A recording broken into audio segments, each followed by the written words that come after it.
Phone lift చేయట్లేదేంటి? అందరూ శ్రద్ధగా వినండి. ఈ ఆనంది గర్భవతి.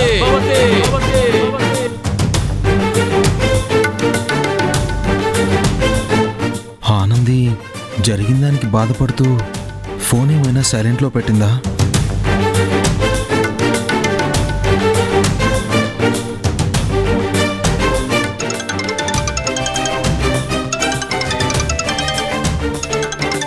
ఫోన్ రింగ్ అవుతుంటే లిఫ్ట్ చేయవేంటే? హలో అశ్విన్ అన్నా. సో ఆనంది ఏం చేస్తుంది? కంపెనీకి వెళ్ళడానికి రెడీ అవుతుందన్నా. కంపెనీకి వెళ్ళడం ఏంటి?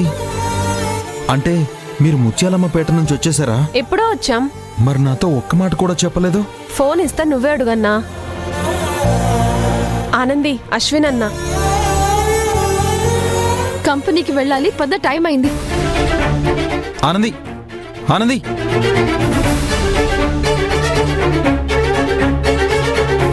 అశ్విన్ అన్నా.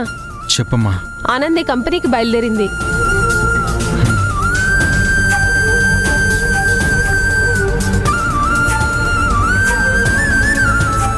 ఆనంది కంపెనీకి బయలుదేరిందా?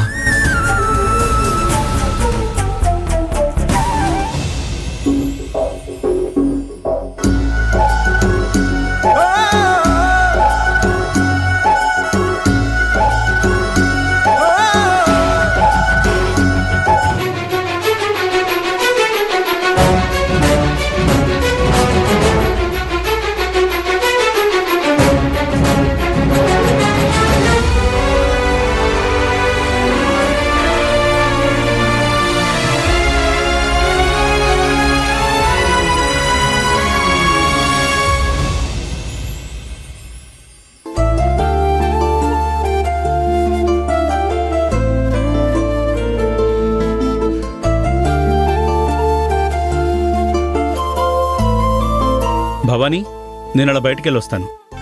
రే అశ్విన్, ఇంత కంగారుగా ఎక్కడికి వెళ్తున్నావు? బయటికి వెళ్తున్నాను. బయటికని అర్థమైందిలే, అదే ఎక్కడ దాకా అని. కంపెనీకి. కంపెనీకా? వెళ్ళనివ్వండి అన్నయ్య గారు. ఇంట్లోనే ఉంటే పిచ్చి పిచ్చి ఆలోచనలొస్తాయి. కంపెనీకి వెళ్ళి అందరితో కలిసిమెలిసి పనిచేస్తుంటే జరిగిందంతా మర్చిపోతాడు.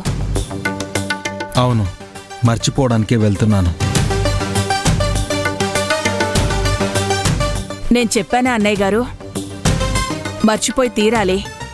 అలా మర్చిపోతేనే మార్పు అనేది వస్తుంది. నిజమే.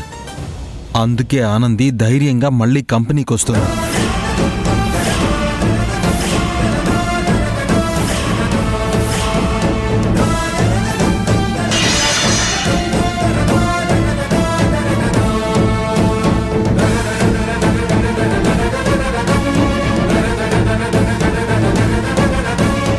విన్నారుగా గిన్నె పడిన సౌండ్? ఆ సౌండ్ కంటే ఆనంది ఇప్పుడు చేసే సౌండ్ రీసౌండ్తో అదిరిపోతుంది. ఆ దెబ్బకి ఆనంది జీవితంతో ఆడుకున్నవాడెవడో ఖచ్చితంగా బయటకు వస్తుంది.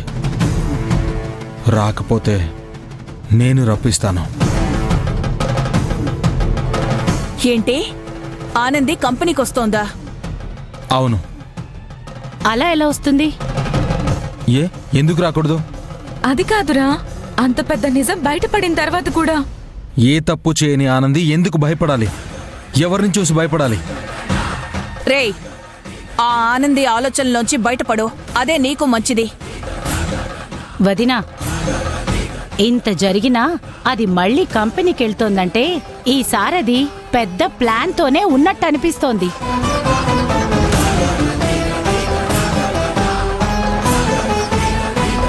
అసలు నువ్వు ఆ కంపెనీకే వెళ్ళొద్దురా. ఎవరాపినా నేనాగను.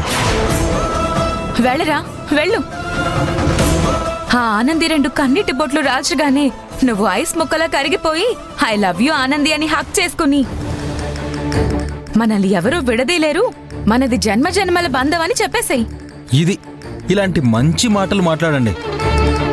అంటే ఏంట్రా, ఇదన్నంత పని చేస్తావా? చేస్తావా అని అడుగుతావేంటోదినా? చేస్తాడు. నేను చెప్పిన సీను అత్తయ్యకి సినిమా స్కోప్ లో కనిపిస్తుంది. రే అశ్విన్, నువ్వు వెళ్ళొద్దురా. చెప్పానుగా నన్నెవరూ ఆపలేరని.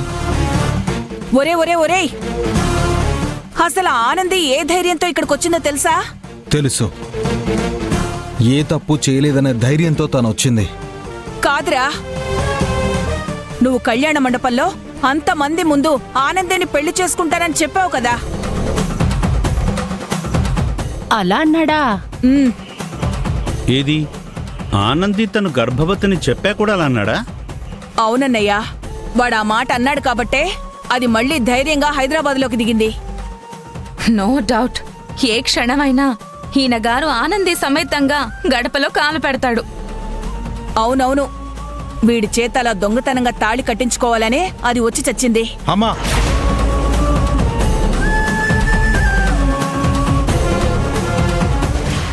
నువ్వు చావు బతుకుల్లో ఉంటే నీకు సేవ చేసిన ఆనంది గురించి ఇంత నీచంగా మాట్లాడతావా? చివరికి నువ్వు తన చావుని కోరుకుంటావా? ప్రాణాలు నిలబెట్టిందన్న విశ్వాసం కూడా నీకు లేకుండా పోయింది కదా. ఆనందికే గనక ఆలోచన ఉండుంటే ఈ పాటికే తను ఈ ఇంట్లో నా భార్య స్థానంలో ఉండేది. నువ్వు అనుకుంటున్నట్టు ఆనంది ఏనాటికి అలా దిగజారదు. ఆనంది అంత పెద్ద బాధని దిగమింగుకొనొచ్చింది అంటే తన తప్పు లేదని నిరూపించుకోవడానికి.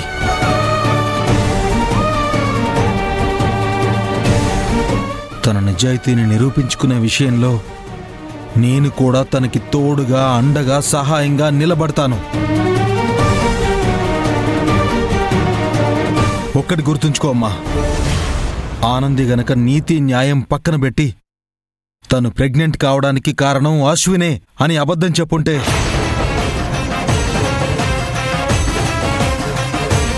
ఏం చేయగలిగేదానివమ్మా నువ్వు? ఏం చేయగలిగేదానివి?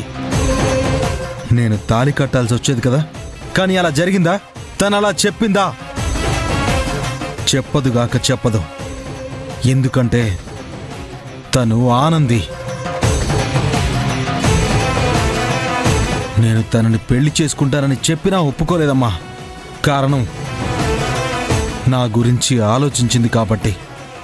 అలా నేను తనకి తాళి కడితే తన ప్రెగ్నెన్సీ కారణం నేనే అని ఒప్పుకున్నట్టు అవుతుందని.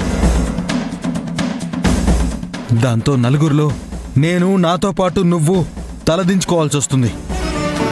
అందుకే నన్ను వారించిందమ్మా. అదేమ్మా ఆనంది అంటే. ఆనంది వ్యక్తిత్వం గురించి ఎంత చెప్పినా నీకు అర్థం కాదమ్మా. నువ్వు ఆనంది గురించి ఎంత గొప్పగా చెప్పినా సరే అది పనిచేస్తున్న కంపెనీకి నువ్వు వెళ్ళడానికి వీల్లేదు. ఇలా నన్ను ఆపాలని చూస్తే చూస్తే ఏం చేస్తావురా? ఏముంది, మళ్ళీ 4-5 రోజులు కనిపించకుండా ఎటైనా వెళ్ళిపోతాడు.